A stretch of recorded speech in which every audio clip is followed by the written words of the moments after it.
Sejarahnya di tahun 1984, ketika seorang mangaka bernama Akira Toriyama menciptakan manga berjudul Dragon Ball, terinspirasi dari legenda klasik China, Journey to the West, atau Kerasakti dalam versi Indonesia. Ia menciptakan karakter utama bernama Son Goku, seorang bocah dengan ekor kera yang memiliki kekuatan luar biasa. Namun, berbeda dengan cerita klasik, Dragon Ball segera berkembang menjadi kisah pertempuran antar dunia dengan skala yang terus membesar. Dalam waktu singkat, Dragon Ball menjadi fenomena global. Serial anime pertamanya ditayangkan pada tahun 1986, diikuti oleh Dragon Ball Z yang membawa cerita ke level yang jauh lebih epik. Dari pertarungan melawan Frieza, Cell hingga Buu, Goku, dan kawan-kawan terus berkembang dan menciptakan momen ikonik yang membekas di hati para penggemar. Sukses besar Dragon Ball membuat Hollywood tergoda untuk mengadaptasinya ke film live action. Namun sayangnya, Dragon Ball Evolution 2009 menjadi bencana besar. Film ini dikritik habis-habisan karena alur cerita yang aneh, akting yang buruk, dan betapa jauhnya dari sumber aslinya. Bahkan Akira Toriyama sendiri mengaku kecewa dan akhirnya kembali turun tangan untuk mengembangkan Dragon Ball Super agar mengembalikan kejayaan waralaba ini.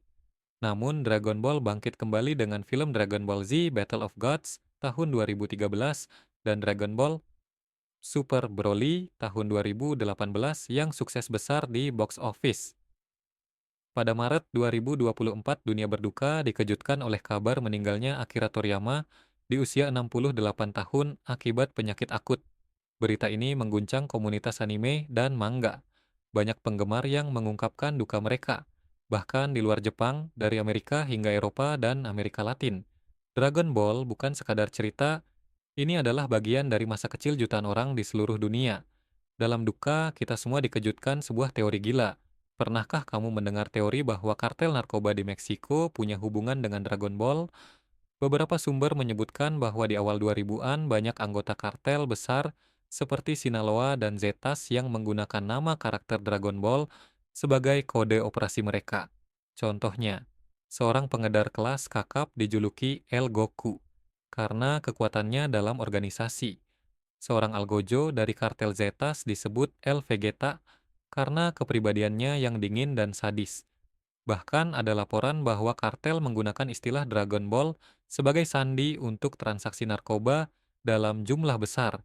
Meskipun belum ada bukti konkret bahwa Toriyama tahu tentang hal ini, fakta bahwa Dragon Ball begitu populer di Amerika Latin membuat para kartel mungkin saja terinspirasi dari anime ini.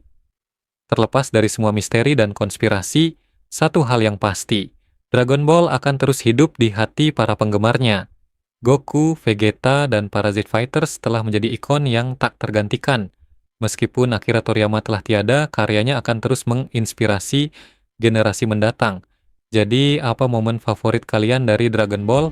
Apakah kalian percaya dengan teori kartel Meksiko ini? Tulis di kolom komentar.